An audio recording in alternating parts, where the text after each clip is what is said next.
Before we get into this, I want to be clear. This is an ongoing and extremely sensitive family dispute. Everything discussed here comes from public statements made by Ashley Cummings and a third-party witness in an interview. These are allegations, not proven facts in court. I'm not here to declare guilt or innocence. I'm here to analyze what's being said, why it's resonating, and what it reveals about family dynamics, power, and modern ideas of boundaries and self-preservation. The latest fallout between Ashley Cummings and her sister Whitney Cummings feels less like internet drama and more like a slow burn family implosion finally spilling into public view. This isn't a petty sibling spat over jealousy or spotlight. What Ashley is alleging stretches across more than a decade.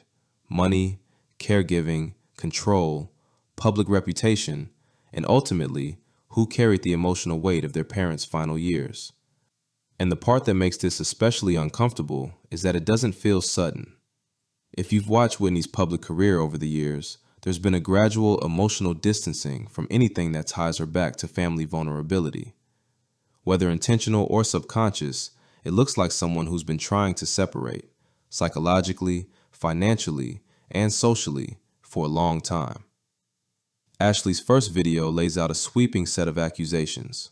She claims a pattern going back 13 years where she feels financially sidelined, professionally undermined, and emotionally abandoned.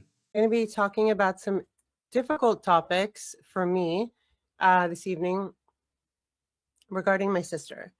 I want to again say that I wish none of this was live. I wish none of this was something I had to speak about in a public forum. I wish there would have been so many different things, and I'll take accountability. I could have done things differently. I think we can all say that. But for 13 years, things have been very, how do I say it? Well, I'll quote my sister. That's a better way to do this. I'll quote my sister verbatim in 2023. My sister said, "Ashley, I'm not helping you. I'm not helping you. I am repairing damage to your life that I was an active participant of. Ashley, I'm not helping you. I am repairing damage to your life that I was an active participant in." Those were me. I don't know if there are, since we were little, there's anything I've been more proud of my sister that she said. Besides that, hi Haley, I love you. So I'm trying to do this. I don't know. I'm just going by gut instinct straight up, but I'm trying to not say too much. There's a lot, guys. There's a lot more than the embarrassing stuff I put on Twitter where I sort of leave clues and facts. There's so much, but I hope that it doesn't. I hope I get to the point where that tonight is the last time I speak about her. That would be dreamy for me, quite frankly. The centerpiece of the financial dispute revolves around $1 million condo in Georgetown that belonged to their mother and was left equally to both sisters. Ashley says the property was sold years ago, but she never received her half of the proceeds. She says Whitney told her the money went toward their mother's medical care, yet Ashley claims their father's medical bills went unpaid, forcing him to be moved from facilities multiple times. Again, for 13 years, I have tried to settle this with her privately. The only time she ever responds or is interested is when something's public. So this is not my choice. This is what my sister responds to. I wish it could be different. I cannot overemphasize this. So the number one was mom's condo. We're not necessarily going in chronological order, by the way. Number one, I covered on Twitter. My mother had a $1 million condo that was left to both of us equally. And it was sold in 2012, I believe, 3040 and a half R Street. And I've asked her several times. So again, this is chronological. We can tie in number one and number two with something else. I mean, number one and another, like there were concurrent events, but this is an easy one. So the attorney that I speak to says I can speak anything. Facts are not defamation. If my sister used every penny from the sale of that $1 million condo left to both of us on medical bills for my mother, then she can prove that. And that is the only argument she can have. My mother's medical bills were not often paid. My father's medical bills were literally not paid. I had to move my father for non-payment 3 different times from different hospitals and nursing homes, usually with no warning. I would just show up. Like, I went there 38 times in 2 years. I'd show up and they'd be like, okay, I literally one time chased an Uber driver. Like, hey, can you come back? The Uber driver took me from the airport to the nursing home, and they're like packing, like some of the staff is packing up. My dad had like artwork. And I'm like, not one Cummings could be like, yo, Ash, by the way, when you're going down there for the 15th, 20th time at this point, like a year in, you're going to be moving dad from one facility to another due to non-payment. Ashley also says the family cannot locate their mother's will, despite Ashley witnessing her mother express final wishes in a nursing home. That alone creates a fog of mistrust that doesn't easily go away. Then there's the caregiving side, which Ashley speaks about with a kind of exhausted pride. She says she managed the physical and emotional labor of caring for both parents through illness and decline, often feeling completely alone in it. One of the most painful allegations she makes is that there was a funeral held for their father without her knowledge. A secret goodbye she says she was excluded from entirely. Always stand up for yourself. There were years that I just kind of dopily, like naively was like, oh, the check will come in the mail any day. Or, she's going to call me. She's going to apologize. Don't wait for that. Definitely after you've stopped your life twice for both parents and no one else was there and no bills were paid. Just the lies, like that part. It's like, that bothers me. I mean, I don't like liars anyway, but what I did was important. And I thought that at least one Cummings would be there at the end. I'll just throw in number 3. They had a secret funeral for my father without me.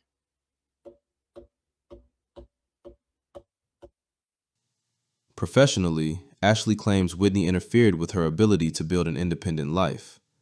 She says Whitney pressured her to abandon a yoga studio she had built in Florida and relocate to California, then later discouraged people from supporting Ashley's studio and even hired Ashley's staff away to tour with her.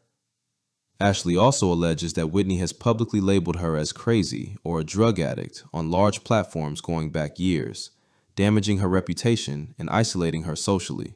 So again, I want to circle back to the beginning of the video. I don't like this. I wish this wasn't happening. I am not. So there's 2 sides to this coin. I've been publicly embarrassed and shamed and sort of put in a box by my sister for 13 years. So I can't really get embarrassed more than all the lies that she said about me and our family. So there is that part of the coin. But then there's also some sort of visceral, like, self-respect. So I've been waiting because, again, back to me always wanting to be the best big sister that I could be, back to waiting for 13 years for my sister to do the right thing. I vacillated between, why does she hate me? Like, what have I done so terrible? What is so terrible about me? Things like this. I've said before, I felt like I had like a question mark of shame on my heart. I didn't know, but I thought it had to be me, right? And then just seeing over and over the patterns and then the behavior and the stuff that happened when our parents got sick. And now it's like, I'm not waiting anymore. I'm not waiting anymore for our parents' dying wishes to be fulfilled. I don't think I could be embarrassed more, mostly because of my sister on global microphones calling me a drug addict starting in 2011, calling me a drug addict, calling me crazy. I mean, the worst really was telling people not to come to my yoga studio, hiring people that worked at my yoga studio to go on tour with her. Weird move. That's also an interruption of business, or intentional interruption of business, false imprisonment. I mean, there's just a lot. Ashley even recounts an incident involving Whitney's mansion roof.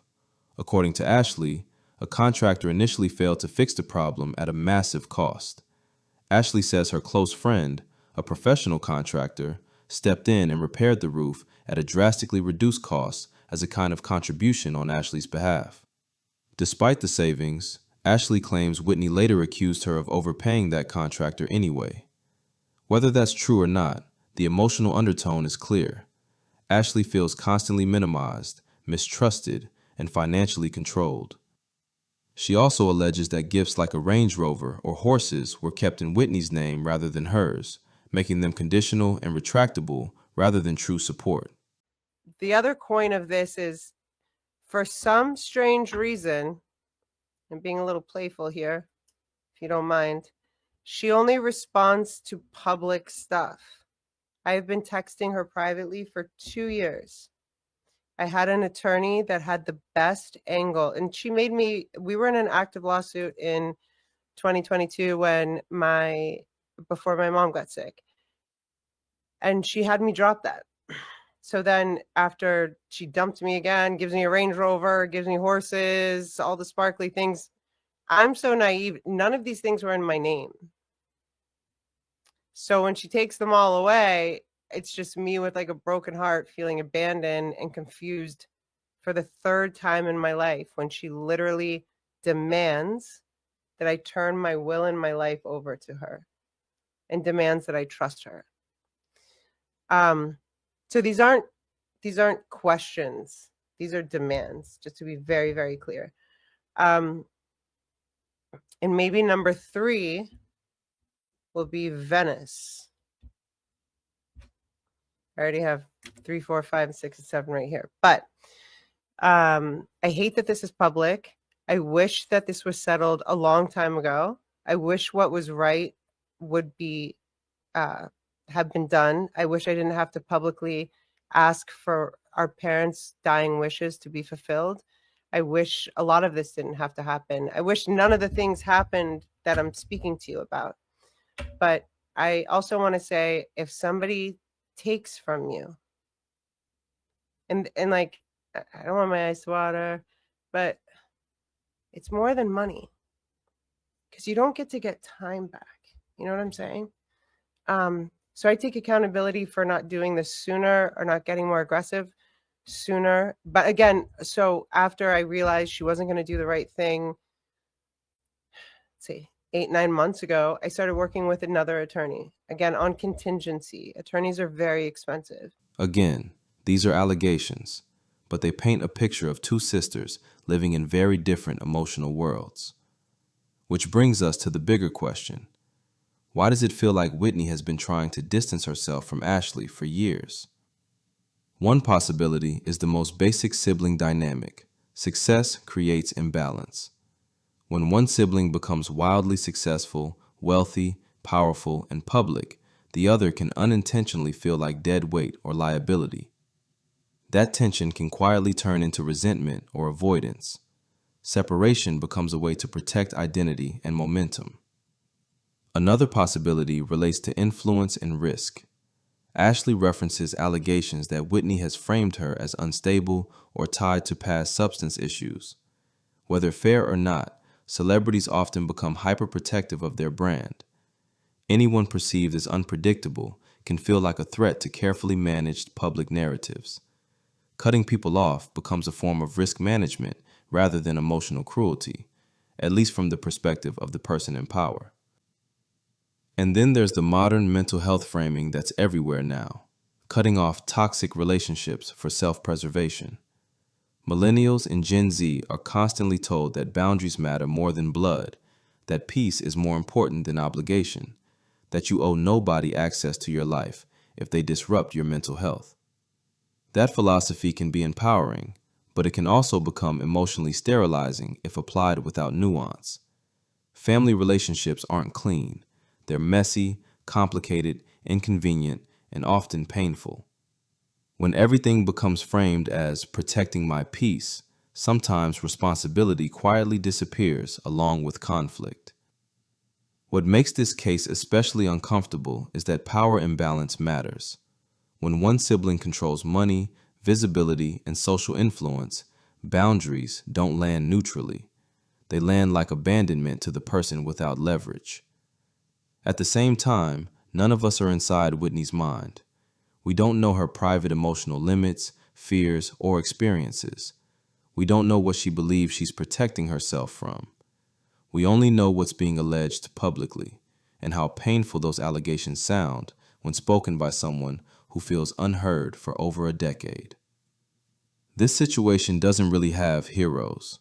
It has wounded people, unresolved grief, power imbalance, and years of silence finally exploding into public accusation.